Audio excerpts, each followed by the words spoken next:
Começamos então pela reforma do IRC. A partir de janeiro as empresas vão pagar 23% de IRC, quando atualmente pagam 25%. Pelas contas do Governo, a redução vai custar aos cofres do Estado 70 milhões de euros em 2014. O secretário de Estado nos Assuntos Fiscais, Paulo Núncio, acredita que os efeitos positivos vão compensar a perda de receita. O Governo estima que o impacto que esta reforma terá ao nível da receita fiscal será significativamente compensado com os impactos positivos que a reforma terá também ao nível da economia.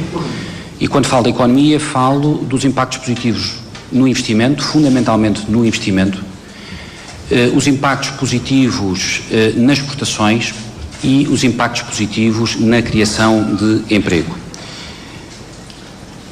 A estimativa do Governo é que o impacto na receita em 2014 não ultrapasse os 70 milhões de euros. Paulo Núncio, secretário de Estado dos Assuntos Fiscais, que deu a cara pela apresentação pública desta reforma do IRC.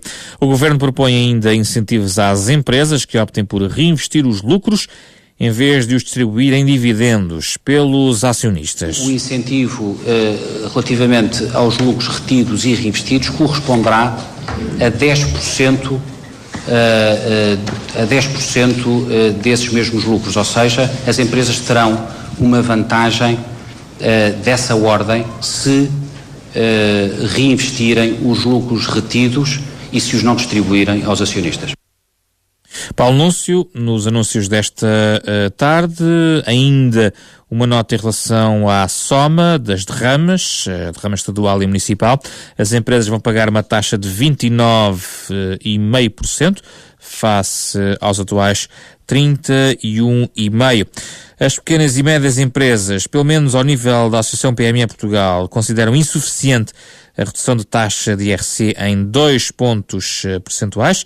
Já esta tarde, na Renascença, José Alves da Silva, o presidente da PME Portugal, disse que, face ao cenário de quebra do consumo, o Governo deveria ter sido mais ambicioso na descida do IRC. E a verdade é que, apesar da promessa do Governo de um alívio fiscal dirigido às pequenas e médias empresas, a tese não é consensual. Para o economista e ex-ministro das Finanças, Silva Lopes, a reforma é regressiva, inaceitável e trágica, porque agrava as injustiças fiscais no país. O jornalista Sandra Afonso ouviu Silva Lopes, ouviu também o bastonário da Ordem dos Técnicos Oficiais de Contas.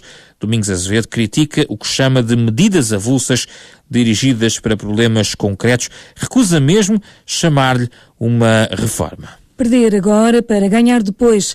É a teoria do Governo que, depois do brutal aumento de impostos deste ano, avança agora com alívio fiscal sobre os lucros das empresas.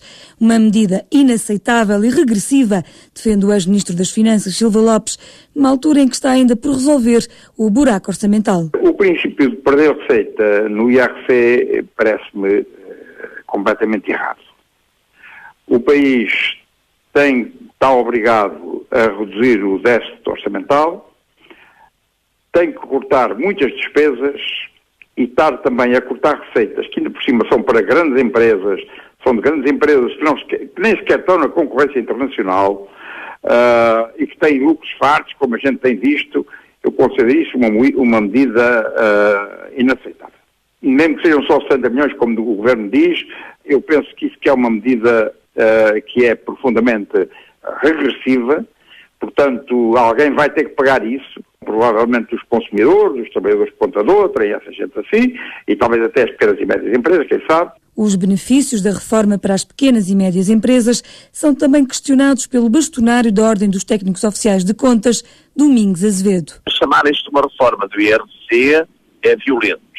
O que nós temos, diga-se-lhe a dono da verdade, é um conjunto avulso de modificações, algumas delas verdadeiramente direcionadas num determinado sentido para solucionar determinados problemas, e depois um regime simplificado, que de simplificado não tem nada, mas uma capa tentando deixar às empresas a ideia de que as pequenas e médias empresas vão pagar menos. Não é verdade.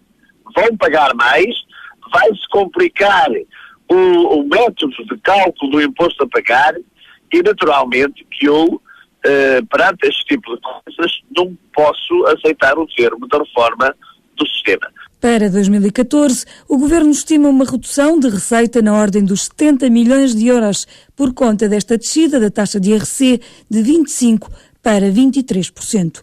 Dinheiro que o Secretário de Estado dos Assuntos Fiscais conta recuperar com o investimento das empresas.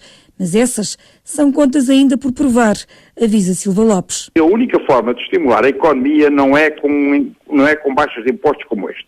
Isto não estimula nada. Isto dá origem a mais uns negócios, mais umas fusões, mais não sei o quê, mas não faz com que, por exemplo, a exportação aumente. Eu acho que todo o esforço de estímulo fiscal deve ser concentrado no setor exportador. O que não puder ser sob a forma de benefícios fiscais, pode ser sob a forma de apoios financeiros, por exemplo, ao estudo de mercado, à formação profissional, à investigação, coisas desse estilo, mas nunca esta redução.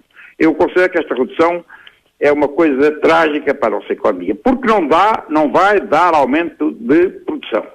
Não há maneira nenhuma científica da gente garantir que isto estimula a economia. Não estimula a economia, estimula os lucros de quem tem essas grandes empresas onde a concorrência é pequena. E cá em Portugal, infelizmente, temos várias empresas, muitas empresas dessas. O bastonário do estoque defende mecanismos que obriguem os empresários a reinvestir na empresa os impostos que vão deixar de ser cobrados. É necessário reorientar os impostos que deixam de ser pagos em benefício efetivo e objetivo das empresas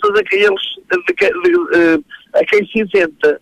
Porque, repare, da forma como está, nada impede que qualquer administração, qualquer gerente, compre por efeito dessa isenção que vai ter de impostos, compre um Ferrari, compre um bruto Porsche. Críticas a uma reforma há muito aguardada pelo mercado, mas que está longe de reunir consenso. Jornalista Sandra Afonso, que falou com Silva Lopes e Domingos Azevedo.